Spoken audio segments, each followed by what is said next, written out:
सावधान, पावसात पाय भिजल्यास होऊ शकतो हा गंभीर आजार.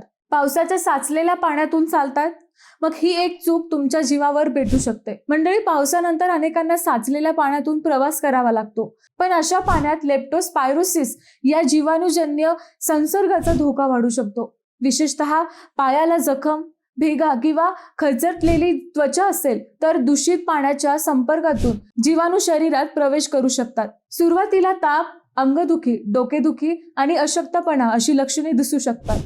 वेळेवर उपचार न मिळाल्यास हा आजार गंभीर ठरू शकतो. त्यामुळे साचलेल्या पाण्यातून चालणे शक्यतो टाळा. गरज असल्यास गमबूट किंवा पाण्यापासून संरक्षण करणारी पादत्राणे वापरा. पाण्यातून आल्यावर पाय साबणाने स्वच्छ धुवा आणि पूर्णपणे कोरडे करा. जखम असताना पावसाच्या पाण्याचा संपर्क आला असेल तर 24 ते 72 तासांच्या आत डॉक्टरांचा सल्ला घ्या. पावसाळ्यात कोणताही ताप साधा समजून दुर्लक्ष करू नका. योग्य वेळी तपासणी आणि उपचार घेतल्यास लेप्टोस्पायरोसिसचा धोका मोठ्या प्रमाणात कमी करता येऊ शकतो.